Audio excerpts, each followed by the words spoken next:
First of all, could you tell me your name and a little bit of who you are, like in 1 minute or so? Okay, yeah. My name is Christian Engstrom. I'm a former member of the European Parliament for the Pirate Party. I was a member between 2009 and 2014. Before that, originally I was a computer programmer and a small businessman, worked for some 20 years for a small company.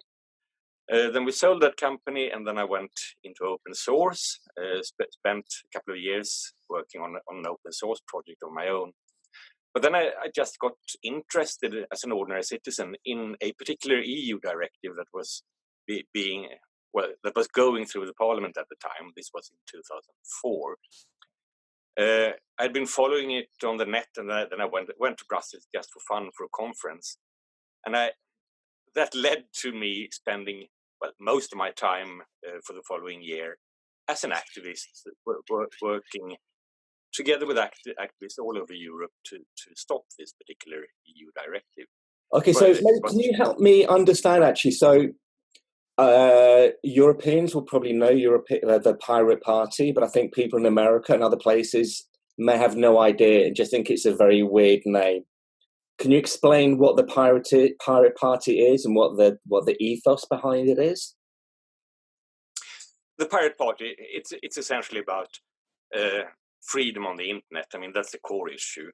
We're interested in freedom in general, but since the internet is the new thing, that's where we felt. So So freedom means different things to different people. What do you mean by freedom? When we're talking about freedom on the internet, I mean the freedom of expression, in particular, freedom to look for information, any information. So we say no to censorship, and we believe that, we do believe that information wants to be free, if you want to put it like that. Okay. But we don't think that's something that happens automatically. I mean, that depends on how you legislate and how you build society. But we feel very strongly that in order to build a good society, you need the fundamental freedoms. Okay, so how's that different from, take it that's different from libertarianism? No, not necessarily. I think that's one of the great things about the Pirate Party. I mean, all new parties, they always say that we're neither right nor left. We want to attract people from all over, the right-left scale.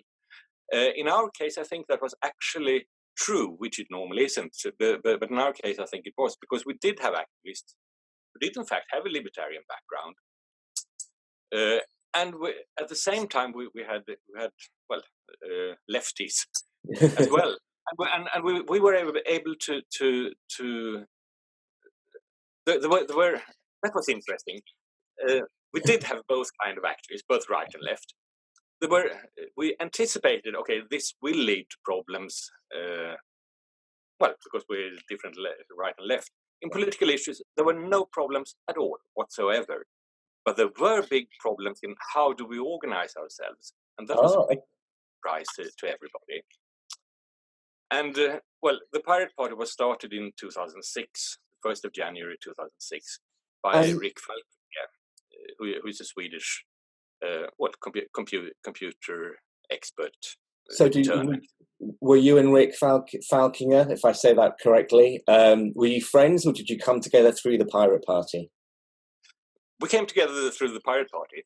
The first time I got in contact with the Pirate Party was about around the 10th of January. It started on the 1st of January 2006. And around the 10th of January, I happened to switch on the television, and it said, blah, blah, blah, the newly formed Pirate Party.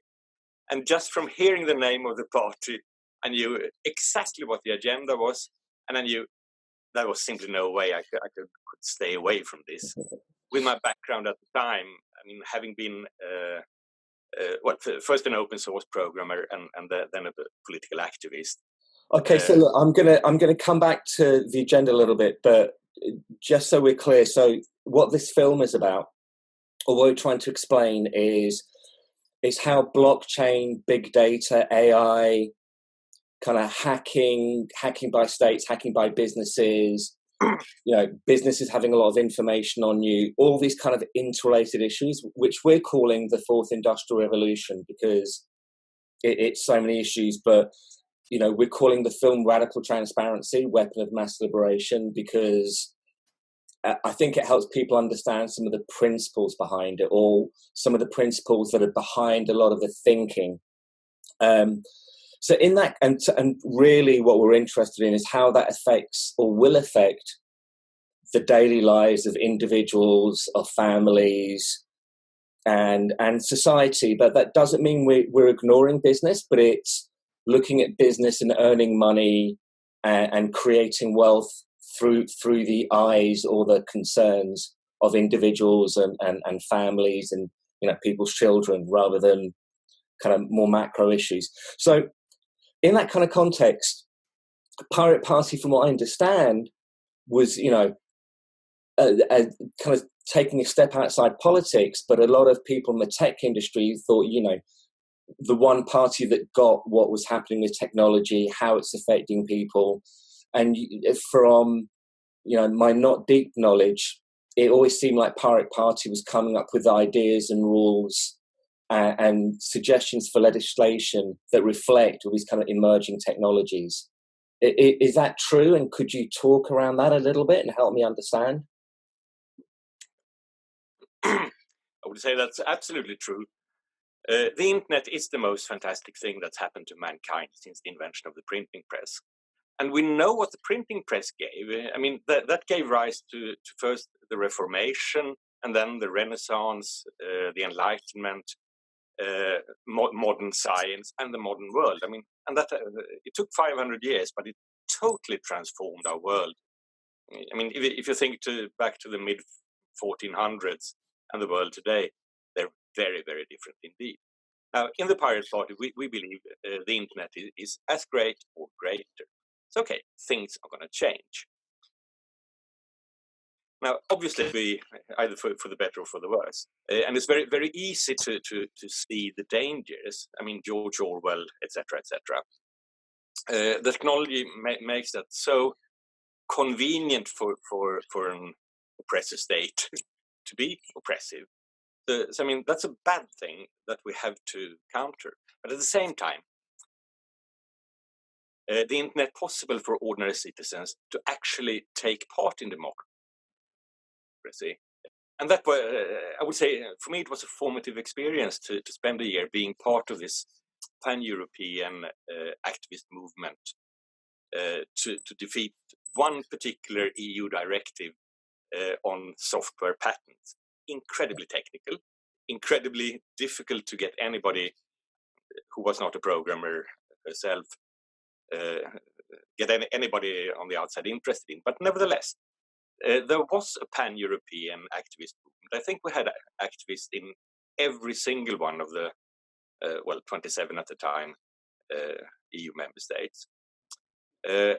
And I was one of those activists. I was not one of the leaders of the movement. But still, it was a fantastic thing to be part of it, because an EU directive is incredibly complex. The EU legislation process is incredibly complex. I would say, as an ordinary single citizen, you don't really have a chance to understand it. Yeah. But we proved that as a group of citizens working together as a swarm, it was to understand the directive, the legislative text itself, to understand the process, and to change it, because we won.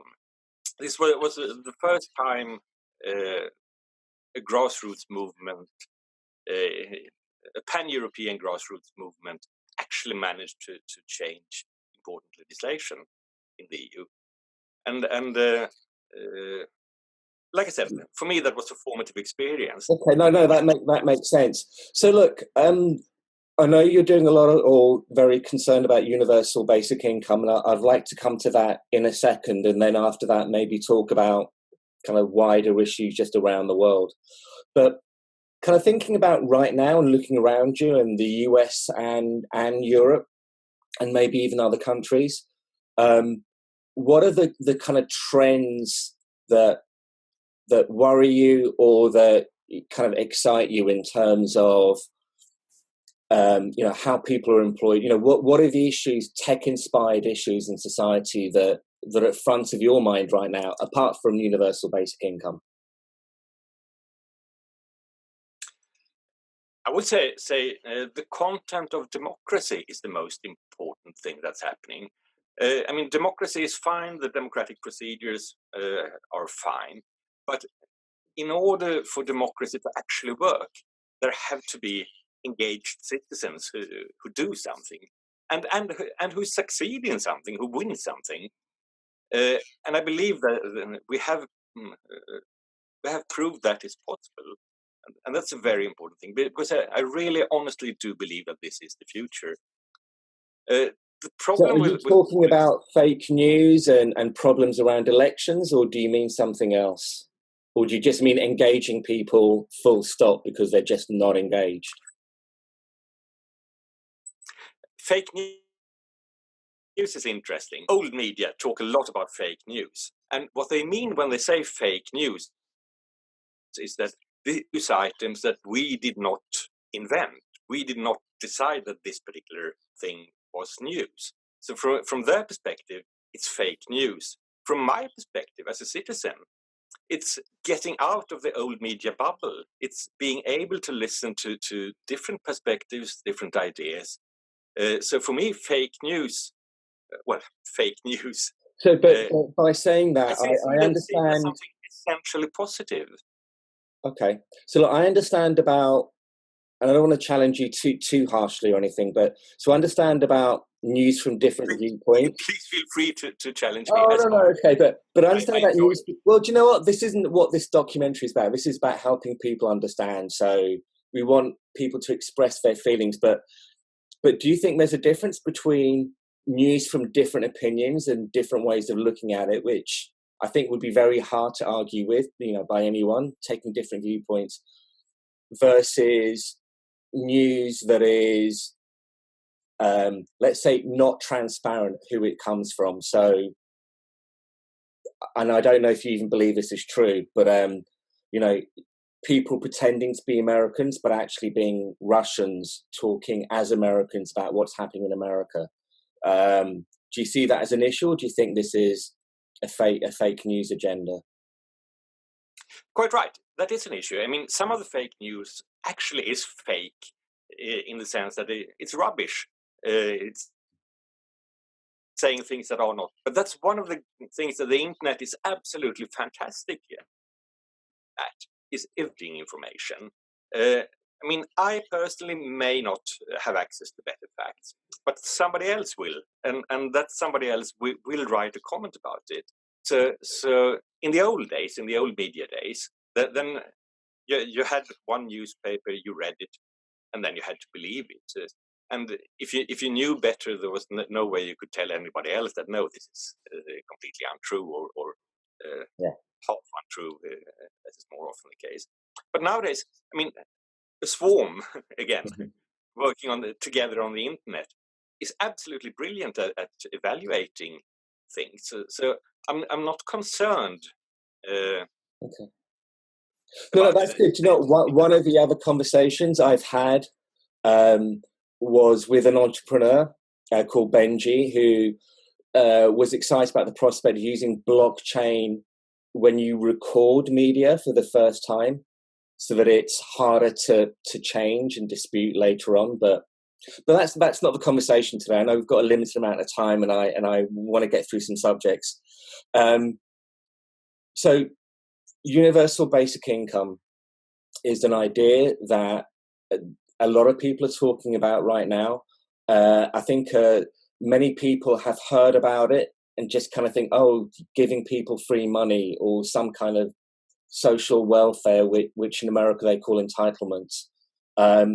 Could you explain in a really simple way what universal basic income is? Universal basic income means that if you don't have the means to support yourself, the government will give you those means. And that's not a very new or radical idea at all. So it's not money for everybody. it's money available to make sure everybody has something. Yes.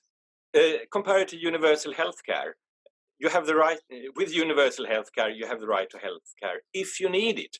But I mean, you obviously can't just walk into a hospital and say, I'd like some heart surgery, please. Same thing with basic income. You have this unconditional guarantee that if you don't get a job, if you can't support yourself for one reason or another, you will get enough to sustain yourself. You won't get a lot of money. You won't be a rich man. But you won't have to starve. You don't have to do desperate things like turning to crime or whatever. But there are. This is at least in Europe, at least in Sweden, we already have that. We have lots of systems with exactly that objective, and we're paying for them. The problem is we're not getting real value for money because A, people feel very insecure. B, they quite sensibly feel insecure because a lot of people do fall between the cracks, and the administrative costs are well, substantial. But by making it simple, straightforward, and rule-based, you get well, lots of good things: more security, more. I've been reading some books about it, but am I right in thinking that some people are calling for a more extreme version of universal basic income where every citizen has a right to a certain money, or are we talking the same thing, but it's just who claims that money? Because I think I've seen, ideas and notions where maybe it's a tax credit, or maybe just every citizen just gets this amount of money, and if they're earning money or not earning money, is that something different, or is that just a different implementation of the same idea? Or you're right. I mean, the basic income movement is a very wide movement. There are lots of different opinions that all legitimately fall under the heading of basic income, but the proposals can. Somebody said that you can compare it to lower taxes. I mean, lots of people perhaps can agree on lower taxes, but exactly what taxes should you lower, to what amount, etc. There can be an enormous diversity even between people who agree that taxes should be lower or higher for that matter. So the same with basic income. Yes, a lot of basic income proponents talk about the idea as if everybody would get more money. I mean, everybody gets, say, $1,000 or €1,000 per month, and that's going to be fantastic. Now, obviously, basic income is redistribution policy. You can't do distribution so that everybody gets a bigger piece of the pie. I mean, that is simply not possible. So in practice, all realistic proposals, they either phase out the basic income when you start earning money, or they claw back the money via tax increases. Those are mathematically the same. So it's basically like evening out the peaks and troughs in your personal career, perhaps. If you're going off and either not working or you take parental leave as a mother or a father, or you're maybe even developing a business. Yeah, exactly. So, and that's one of the great advantages with basic income. Today's security systems, if you start earning any money at all, at least in Sweden, but in most countries, if you start earning any money at all, then your benefits will be reduced by the full amount. So it makes no sense to make an effort for people who are on welfare, and I mean that's a big problem. And so it sounds very utopian. I'd love to ask you a question. So doing this research, and I can't tell you the name of the person right now, but it's a man that runs, I believe, but I could be wrong, Peter Thiel, who is a Silicon Valley billionaire, runs one of his companies or investment funds. And he was talking about, he sees a future, and I guess it's a libertarian future, of hyper-capitalism mixed with hyper-socialism, so that there is universal basic income and universal healthcare, so everybody survives, but that's mixed with this kind of very hard capitalism where everything else goes in terms of business. What do you think about that? Do you understand the thinking behind it? Yes, I probably sort of would agree. First of all, you have to remember that from a European perspective, universal healthcare is a complete non-issue. Everybody agrees. I mean, we had it for as long as anybody has lived. Everybody agrees we should continue to have it. In America, I understand this is controversial. Can't really understand why. Mm-hmm. It's such an obvious thing. If Canada can, why can't the US? So universal healthcare, obviously, from a European perspective. And in Europe, I mean, all European countries already have systems that are supposed to take care of you if you can't make enough money to support yourself on your own.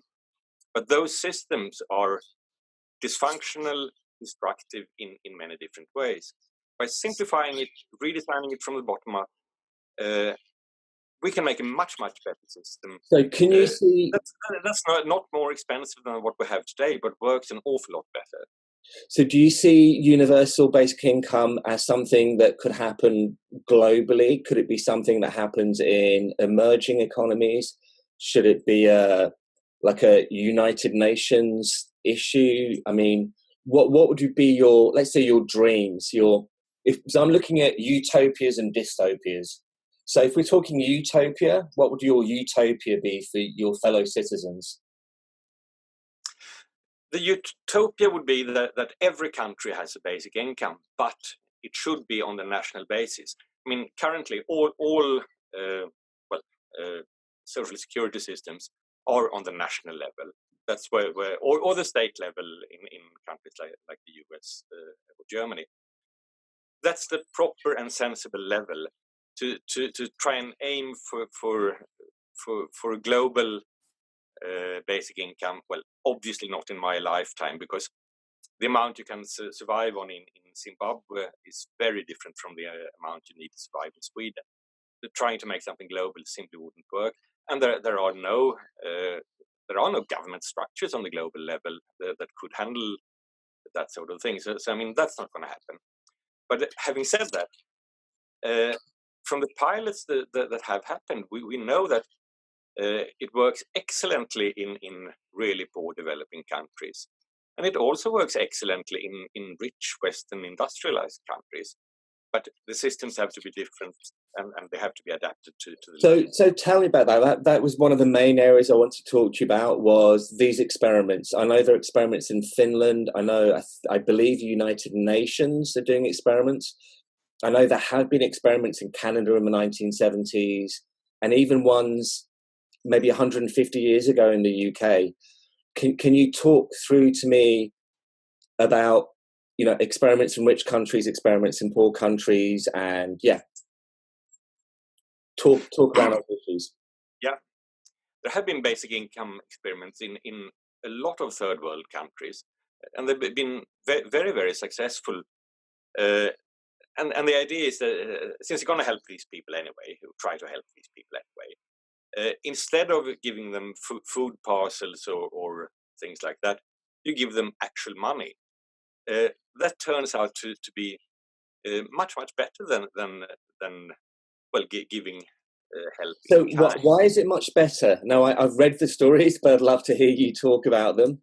I mean, basically, from what I understand, you're treating people like adults that can make their own decisions rather than children who need to be told what to do. Is that a general principle? Am I right in thinking that? Yes, I would say that's the general principle, and it's very positive. I mean, if you have a positive view of people in general, that people are capable, that people are sensible, etc. I mean, that's a very nice opinion to have. The interesting thing with basic income is it gives you hard data to support that.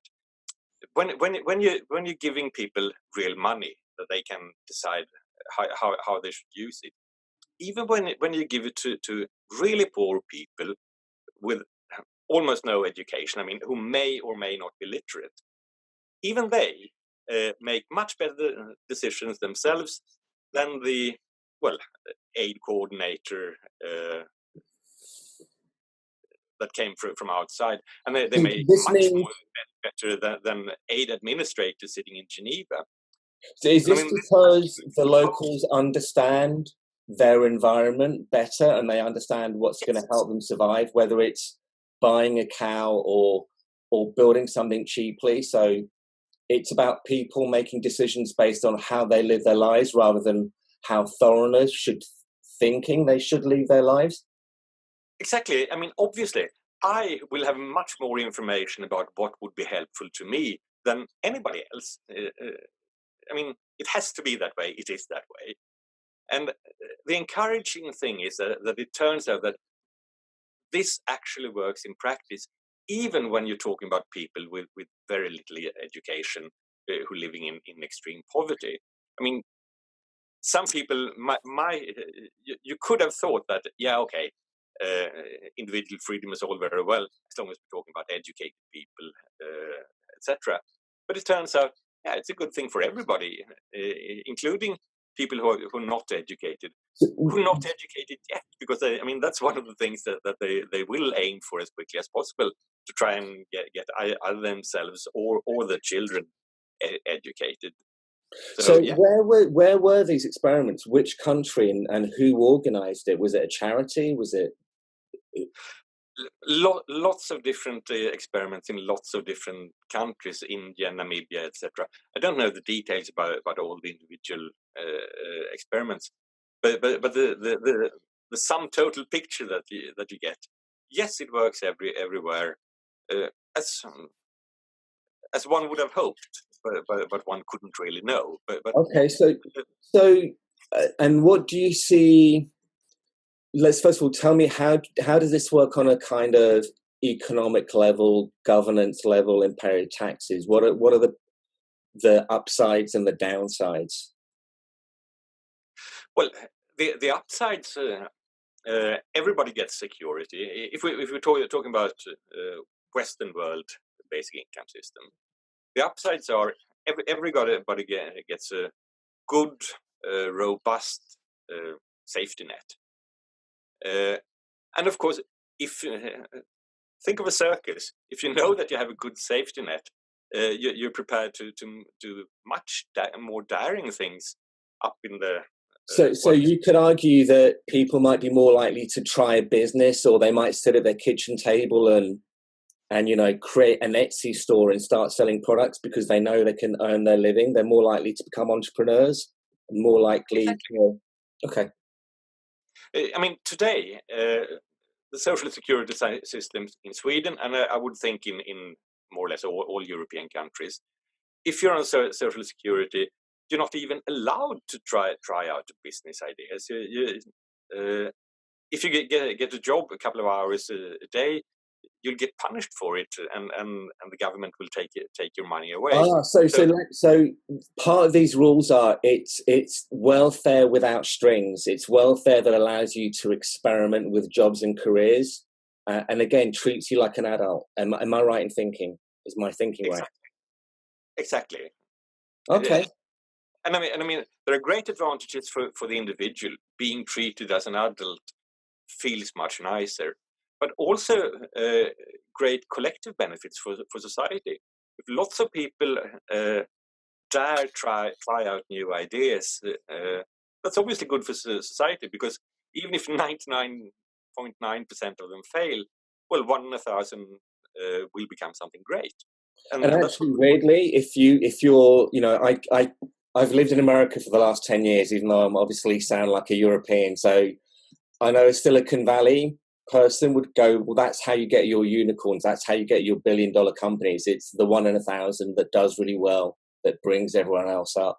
So, and I am keep asking these questions from the viewpoint of Americans, I guess. What about the economy? What about the cost? What about taxes? That's a calculation you have to do for every single country separately. I've done those calculations for Sweden, looking at the public figures, etc. Turns out that the basic income, I mean, it would replace the current unemployment benefits and the current basic social security systems.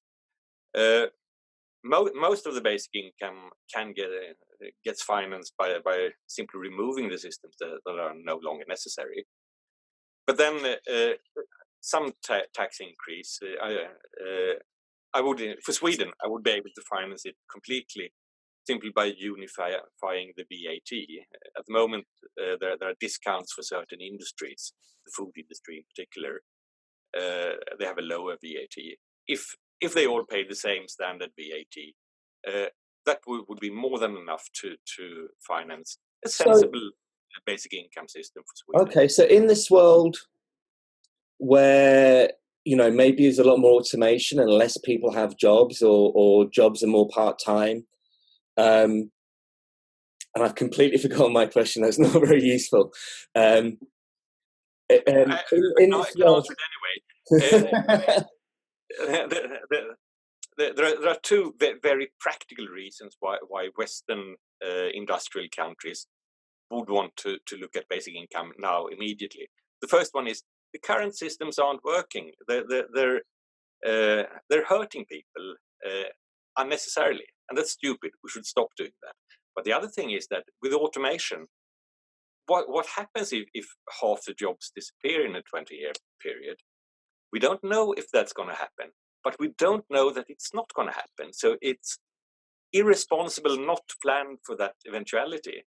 I mean, if you ask 10 different Nobel laureates of economics, what do they think about automation? You will get 10 different answers, and that's fine. But it means that if they don't know, I don't know. So then we have to plan for so it's something we should think about before it happens, rather than wait till it's too late and make changes then.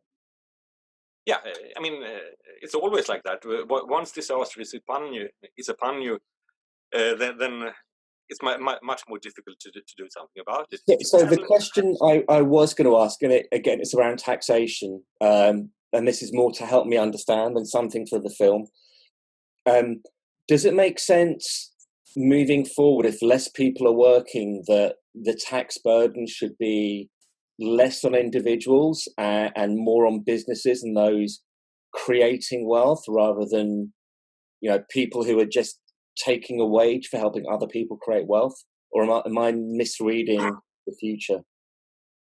Indeed, at the moment, if you look at Sweden, I think at least 2/3 of the public income comes from various income taxes. It could be that tax base is disappearing or being reduced, and then so basically, what we're saying is, if nobody has a job, there is no personal income tax to pay. Yes, but I wouldn't say it like that, because obviously some people are going to have jobs. But if fewer people have jobs, then it's going to be difficult to finance the government through income taxes. So that's something we should do. And I mean, the earlier we start, the more gradually we can do it. And that's always good when you do big changes. Okay. So one of the other things I was reading ahead of this phone call was actually someone in America going, $1,000 it isn't enough for universal basic income, and $1,000 or €1,000, which is, you know, ish the same. It seems like that's the figure everyone's talking about. Is that just because it's a figure that's easy to talk about? Is there, you know, what's the reasoning behind $1,000, and could it ever be higher? Could it be higher? Should it be less? In Sweden, I'm suggesting about €1,000 as a level. It is a very round number, but that's not the reason. I've actually looked at the systems we have today, and that's the minimum level that you need to survive. You can survive on it, but it's certainly not a rose garden, particularly not in the long run. But that is the current level of the current. Okay. So again, this goes back to your question of each country needs to work out their own system based on their costs. All right, and I'm kind of thinking about, you know, America. Could you ever see it happening in somewhere like America? Could you ever see Bernie or the next Bernie winning an election and that happening, or do you think the culture of the country needs to change before things like that happen? So I'm thinking specifically of people in America where I live now. How can they get it, or is this only this glamorous utopian thing that happens in Europe and not in their lives? To be honest, I don't know. I mean, I'm not American. I'm not an expert on America. Having said that, I mean, from a European perspective, if you look at the universal healthcare debate in the US, it's completely impossible for a European to understand how that could even be an issue. So, given that not even universal healthcare is self-evident to Americans, maybe it's going to take a while before universal basic income is accepted. So perhaps Europe will take the lead and the US will follow, possibly. I'll just say, as someone that lives in California, I think a lot of the Californians around me will also don't understand why there's a healthcare debate. But obviously, it's a much bigger country. So I'm just quickly making sure I haven't left any of the kind of bigger questions. So, we're talking about the decentralized economy as well, and how businesses might change. Does that play? Do you have any thoughts about kind of blockchain-based business and decentralized business and decentralized ways of working, both as a concerned activist and as a politician who I think some of your concerns, and listen to you talking, they're about social cohesion and bringing the bulk of the population along with you in the idea. What are your thoughts around some of these radical changes that are happening or emerging right now, like blockchain, like artificial intelligence, or businesses using big data, which means, like a nosy neighbor, they know what you're doing without even you telling them. Have any thoughts or concerns around those areas? Like I said, the internet is the greatest thing since the printing press. So it's going to transform our society completely. Now, if you had asked somebody, in 1450 or 1500, what's the world going to be like with this new invention, the printing press? I mean, whatever answer you would have gotten would have been totally off the mark, because there is no way that any of them could have imagined the future. I think we actually are in that situation now. But what we can say is we know for certain that constant change is here to stay. And we know that many of the old legacy business models are simply going to disappear. I mean, we've seen it already when it came to distribution of culture, films and music. We are seeing it presently when it comes to journalism. Old media will not exist in the form they do today 10 or 20 years from now. I mean, by that, do you mean how people consume it, or do you mean how it's made, or who's making the kind of journalistic input, or both? I mean, both how people consume it and how it's being made. I mean, people already consume news in a completely different way from like 20 years ago. And I mean, I'm 57, so I remember what things were like 20 or 30 years ago. Then you had sort of one newspaper and one television set with a handful of channels, and that was it. Whereas today, I mean, you get primary input. I mean, the selection of news. I don't actually follow the front pages of any of the Swedish newspapers and read the news items that friends recommend via social networks. So is that good or bad? Already completely different. Is that good or bad? Because it feels like, some of the issues that are happening right now around the fact that there was this kind of cohesion, because, say example in the US, there'd be the three major networks and they probably agreed what the news agenda was and put out those stories. Whereas now, there are lots of different people giving lots of opinions, which sounds great, but then it also we see this emerging trend of tribes of people who look at the same information but see two different things, and they can't agree. Is that just a more truthful way of being, or is this something dangerous? Or I'll respond to that question in several parts. So, is it good or bad? Well, first of all, whether it's good or bad, it's happening.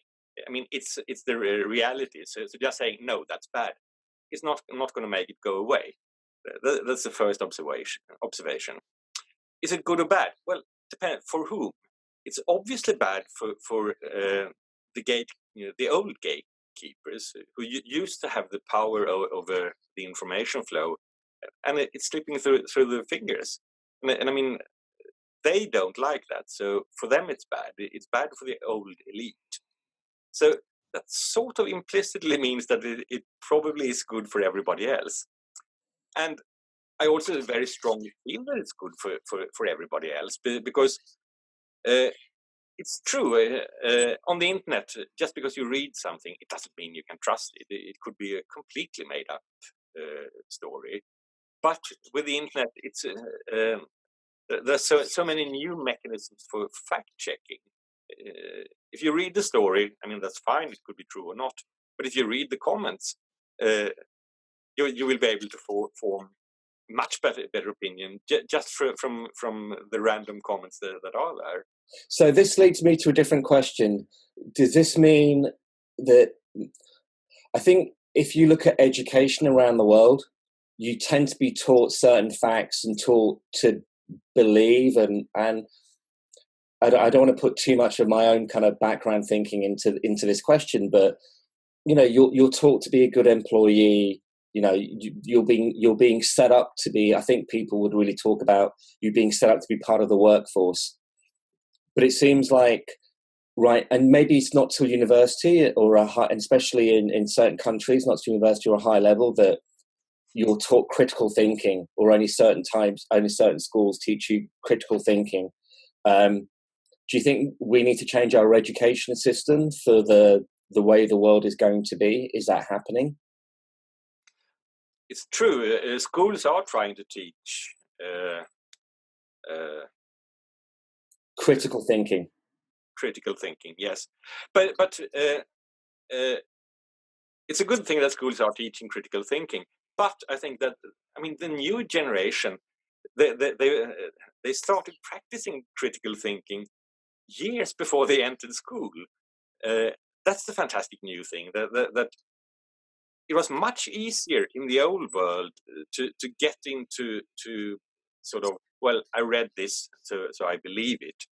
That it was easier to fall into that trap then than it is now, because now I mean, a 5-year-old will come across conflicting stories about something that he or she is interested in, and will learn to sort out what is true and what isn't. We'll start doing critical thinking at that age, and that's fantastic. I mean, that's Okay. very, very good thing. So looking at the wider issue, one of the I don't know if you have any opinions. Have you heard about the Chinese social credit score system, where each citizen is going to get a rating, which may affect their work and their job, and these ratings come from citizens and organizations and businesses? I think I'm explaining it succinctly. Do you have any thoughts about that system? Yes, I mean, that is the thing we should all be afraid of. George Orwell, etc. I mean, what he was his Dystopia in 1948, I think it was written. I mean, we passed that point a long, long time ago. The Chinese system, where you sort of get punished all the time if you're associating with the wrong people, reading the wrong stories, etc. That could really, well, it could be horrible. I'm very concerned about. Do you think there's a possibility that there could be commercial versions of that? So, you know, I'm thinking in terms of, you know, someone crashes into your car and your car insurance becomes more. You know, there's been lots of talk in America now around Equifax and the credit agencies, and and how they get information about your salary and then share that information with other people, which maybe without people knowing it and without having a public score may affect their lives. I mean, do you think there needs to be, talk to me around privacy of data, I guess, and helping not, I don't want to sound too much like a horror movie, but like dark, mysterious forces or, things you're not aware of affecting and controlling your life in the background. What can we do about that? What would you do? What kind of laws would you try and bring in? How do you try and shape these issues? Yeah, when it comes to, obviously that's a very, very big problem, because the technology to create this surveillance dystopia is there already, has been implemented. It's very, very cheap. I mean, that is a concern. I think the only way to counter that is transparency is one thing. Oh, that's okay. I mean, it's a hard issue, and maybe not one for now. But you mentioned the word transparency. Yeah. Talk to me about your thoughts around bringing more transparency into the world, be it government, be it business, is it your private life, is it for businesses? Give me your thoughts about. So I'll just pretext this. A lot of new technologies like blockchain, like decentralization, the technology bakes in the concept that the systems work because you see what's happening. So it's like an engine of a car being in a glass box. You just see what's going on. There's probably a better analogy I should use. What do you think of this concept of radical transparency or transparency in business and life and governance? Transparency is one of the things that we can hope for will be helpful, because obviously we see the things that are obviously bad for personal liberty and the right to privacy, etc. So let's forget about the bad things for the moment. Let's look at what new possibilities we have. Well, transparency is one thing. A good illustration is all the leaks, like for instance the Snowden leaks. We citizens, through these leaks, we are getting more information that we couldn't get before. That's a positive thing. It's also something that people who want to store lots of information should be aware of. I mean, obviously, if the CIA and NSA and all the spy agencies, if they can't keep their own most secret data secret, how are they going to treat your secrets when they've collected them all? I mean, I think that's an argument that people who are not concerned should probably consider. And that also, I guess, means if you know data is going to leak, what data are you collecting and how are you storing it, and should you be storing it, I guess, is the question as well. Exactly. And I don't think that penny has dropped on the people in power, that transparency is happening no matter how much they're trying to prevent it. Because if you look at when Daniel Ellsberg wanted to leak the Pentagon Papers in the 70s, which led to the Watergate scandal, etc., he had to photocopy, and it was like a couple of hundred or at most a couple of thousand pages. The Snowden leak was millions and millions of pages, and you can have it on a small USB stick. So that's one of the things that technology, whether you like it or not, leaks will be much more prevalent in the future. And I think that's probably, on balance, more of a good thing than a bad thing. So, look, we're coming towards the end of our time, but you spoke about privacy there, and as I said, I'm a European by birth, but an American, I guess, for the last decade. I guess I've been living in America for the last 10 years. Europe is really big on privacy. There are privacy laws. There's new data protection laws coming out in 2018. and I know that comes a lot from, from Scandinavia and a lot from Germany and its history with Stasi and various other kind of, people living in surveillance states. Living in America, people talk about privacy and they kind of get upset, and you'll watch the big network TV shows and they'll talk about privacy hacks, but it's, as someone who's lived in both places, the conversation is much more fundamental and much stronger in Europe, and people don't kind of get it. And I think there's a much lower expectation of privacy because of how society is, because work contracts, can be what Europeans would consider invasive into their private life and what they can do.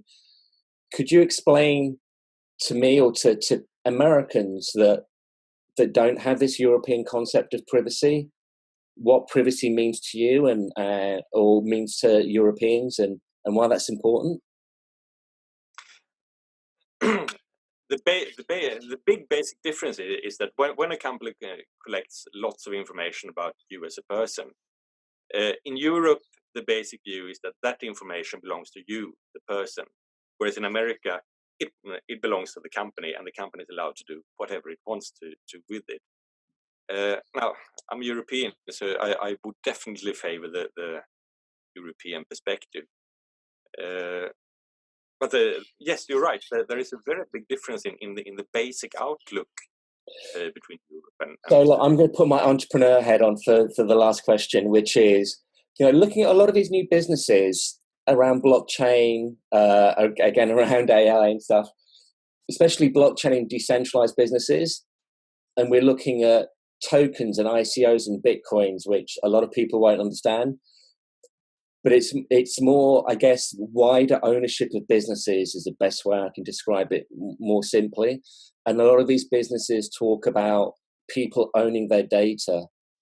Is that an opportunity for European companies to take a lead in this kind of new sense of business, when individuals become more concerned about their data and owning their data and making money from their data? Or do you think it's this kind of, and I know where your hopes would be, but in terms of practicalities, do you think that's actually maybe going to put European businesses at a disadvantages, and that the kind of more kind of hardcore libertarian hyper-capitalist way of we'll do, we've gathered it, we'll monetize it, we own it, what do you think's better in terms of creating jobs for people and money for citizens to have a nice life? That's a very hard question, because I mean, if you look at it, neither Facebook nor Google would have probably been possible under European legislation, and those are great new things. So I mean, that is problematic. I still think, though, that this basic outlook that I own the information about me, I have a right to decide how it's being used. I think that is the sensible way. Anyway, I mean, I can sign away if I consent to Facebook, Google using my information, then I can get the benefits. But I should be in control, and I think that's the sensible thing. All right. I think also there could be a backlash. I mean, if companies are using your personal data too aggressively, you won't like those companies, and they will fail. So I think. Okay, so yeah. I've got a kind of final, again, slightly cheeky question. So one of the things I'm toying with in this movie is I want people to have a takeaway. So I want to help people have tools. I don't tell people what to think, but I want them to have tools to look around the world and some understanding.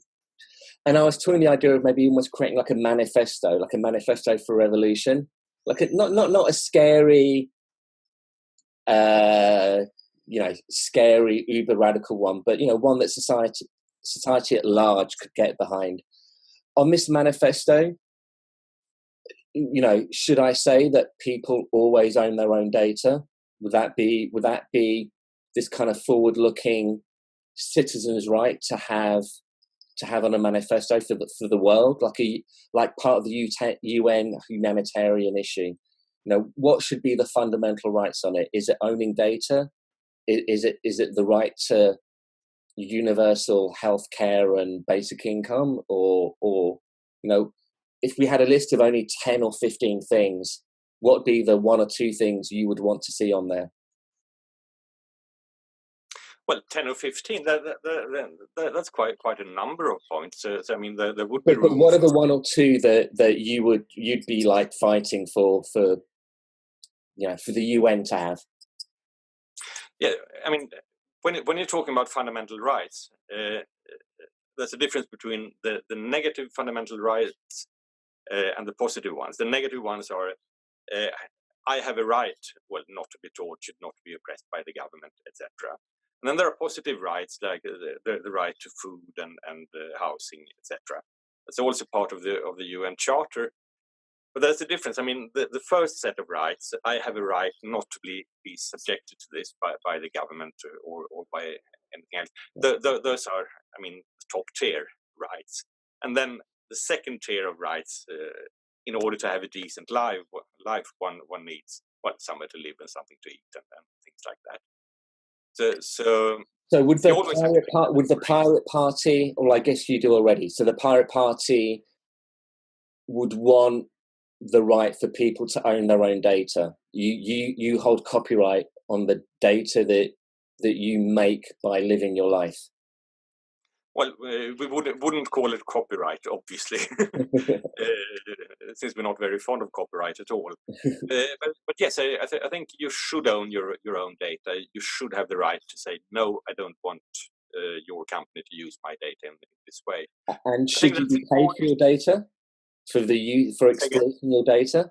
Should you be paid for exploiting your data? Should I be getting money from Facebook because they've made $10 off me by selling advertising to me? Should I get $1 back for them using it?